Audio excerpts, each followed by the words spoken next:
புண்ணு வந்துட்டா விரல வெட்டுறாங்க, விரலுக்கு மேல புண்ணு வந்துட்டா காலை வெட்டுறாங்க, அதுக்கு மேல கிட்னிங்கிற சிறுநீரகம் கெட்டு போனா கிட்னியை வெட்டுறாங்க. எல்லாத்தையும் எடுக்கிற இந்த விஞ்ஞான உலக ஆங்கில மருத்துவம் மூளையை மாத்தி வைக்க முடியல இன்னொருத்தருக்கு.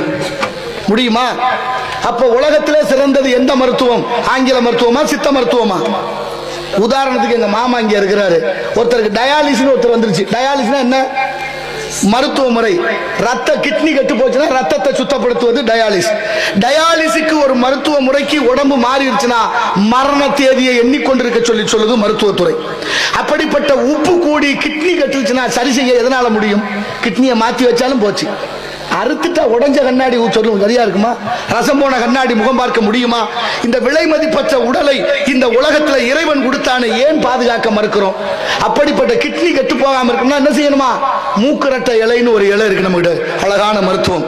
தொடர்ந்து சாப்பிட்டா கெட்டு போட்ட கிட்னி கூட உயிர்ப்பிக்குதே, அதை விட்டுட்டோமே. உப்பு கூடிடுது இல்ல, உப்பை குறைக்க என்ன வழி?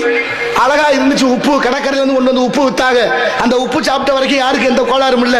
உப்பை சந்தைப்படுத்தினார்கள் பெரும் முதலாளிகள், அதை வணிகப்படுத்தி அதை கொண்டு போய் அழுக்கா இருந்ததை ரசாயனத்தை ஊத்தி வெள்ளையாக்கி, அந்த வெள்ளையா இருந்த உப்பை தூளாக்கி, தூளாக்கின உப்புல அதுல சால்ட்னு பேர் வச்சு ஆங்கிலத்தில் அயோடின் என்ற நச்சு வேதிப்பொருளை கலந்து விக்குது இந்த உலகம்.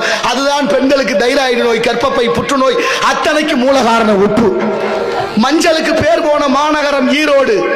ஈரோட்ல மஞ்சள் விளையுது, ஆனாலும் ஈரோடு தான் புற்றுநோய்க்கு முதலிடம். எத்தனை பேருக்கு தெரியும்? தமிழ்நாட்டில் 100% பெண்களுக்கு ஒரு பக்கம் மார்பகம் இல்லை. ஏன்? எதனால? அதை பத்தி சிந்திக்க ஆள் இருக்கா? அதை பத்தி சொல்றதுக்கு வாய்ப்பு இருக்கா? சொரக்காய் உடம்புல இருக்க உப்பை போக்கும். சொரக்காய் சாப்பிட்டா உடம்புல இருக்கிற உப்பு போக்கும் சொன்ன சொரக்காய்க்கு உப்பு இல்லைன்னு. சொரக்காய்க்கு உப்பு இல்ல, சொரக்காய் சாப்பிட்டா நம்ம உடம்புல இருக்கிற உப்பு குறைஞ்சிரும். உப்பு குறைஞ்சிட்டா கிட்னி மட்டும் இல்ல, உடம்புல இருக்க உறுப்புகள் அத்தனையும் தங்கம் போல பாதுகாக்கப்படும். அப்படிப்பட்ட சொரக்காயும் மூக்குரட்டை இலையும் இந்த உடம்பை பாதுகாக்குதுன்னு சொல்லி வேலம்மாள் மருத்துவமனைக்கு கொண்டு போன ஒருத்தரை கொண்டு வந்து காப்பாற்றி வச்சிருக்காங்க. உதாரணத்துக்கு ஆதாரம் காட்டவா? ஏன் நீங்க கொண்ட பணத்தை கொட்டி அரசு மருத்துவமனையில் சித்த மருத்துவ பிரிவுன்னு ஒன்று இருக்கு, தெரியுமா? இருக்கா இல்லையா? எல்லா அரசு மருத்துவமனையிலையும் சித்த மருத்துவ பிரிவு இருக்கு. ஏன் அதை தூக்கி பிடிக்கல? அதை பெருசா கொண்டு வரல. ஏன் கொண்டு வரலன்னா அதுல கமிஷன் வராது. அதான் சிக்கல், வேற ஒண்ணு இல்லை.